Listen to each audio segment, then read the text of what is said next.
Assalamualaikum warahmatullahi wabarakatuh. Saya Ulfa Septiana. Saya berasal dari kampus Universitas Hema Tamrin Jakarta, Fakultas Kesehatan, Program Studi S1 Gizi. Di sini saya akan menyampaikan materi tentang obesitas. Sebelum itu, izinkan saya untuk menyampaikan beberapa tujuan saya. Tujuan saya yang pertama adalah saya ingin masyarakat mengetahui faktor penyebab obesitas dan dampaknya terhadap kesehatan. Yang kedua, saya ingin masyarakat mengetahui cara mencegah dan mengelola obesitas. Dan yang ketiga, saya ingin mengembangkan keterampilan untuk memberikan informasi yang akurat dan mudah dipahami kepada masyarakat tentang pola hidup yang sehat. Ini ada daftar isi. Saya ingin menyampaikan definisi tentang obesitas, klasifikasi obesitas, ciri-ciri, penyebab, cara mengukur tingkat obesitas, komplikasi, dan yang terakhir cara mencegah. Yang pertama ada definisi dari obesitas. Jadi teman-teman di rumah sudah tahu belum sih apa yang dimaksud dengan obesitas? Jadi obesitas ini adalah suatu kondisi abnormal yang ditandai oleh peningkatan lemak tubuh berlebihan. Umumnya ditimbun di jaringan subkutan sekitar organ dan kadang terinfiltrasi ke dalam organ.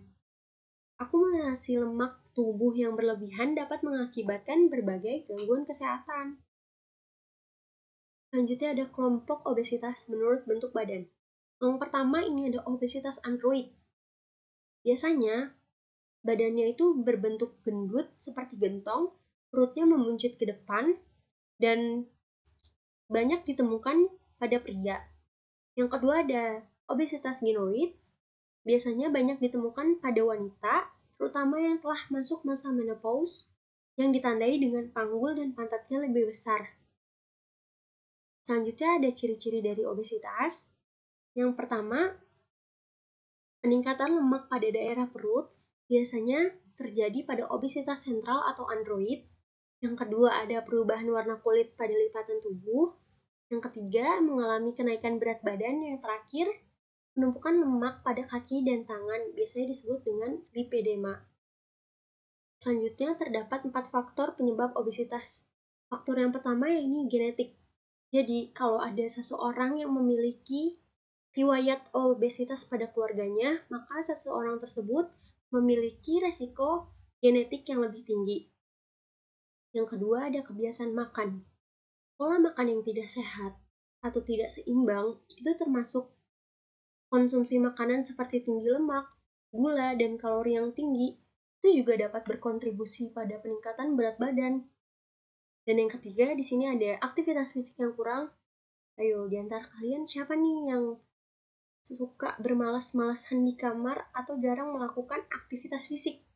Jadi, kalian perlu tahu gaya hidup yang kurang aktif atau kurangnya partisipasi dalam aktivitas fisik dapat menyebabkan energi yang tidak terpakai dan kontribusi pada penumpukan lemak loh. Dan yang terakhir, stres dan faktor psikologis. Stres juga dapat memicu timbulnya obesitas. Karena stres kronis atau masalah psikologis seperti depresi dan kecemasan itu dapat memicu perilaku makan yang tidak sehat dan berkontribusi pada peningkatan berat badan.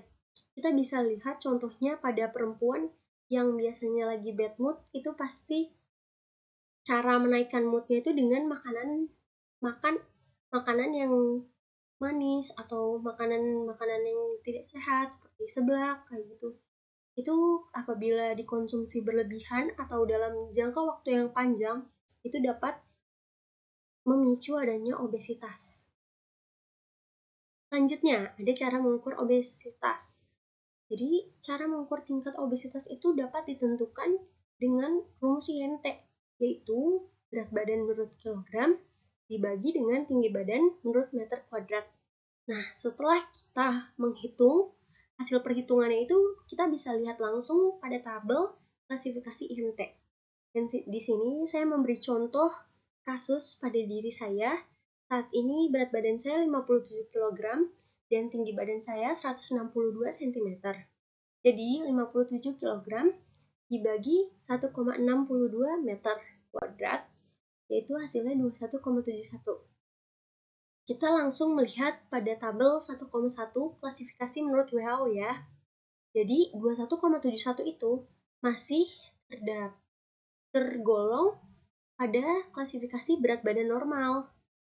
Untuk tabel 1,2 klasifikasi nasional, 21,71 itu juga masih tergolong pada berat badan yang normal. Selanjutnya ada komplikasi. Jadi, biasanya pada seseorang yang mengalami obesitas ini memiliki komplikasi di antara dari kelima ini.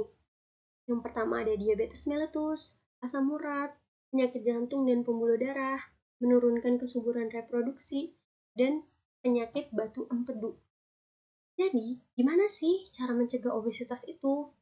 Yang pertama, tidak mengkonsumsi alkohol dan rokok.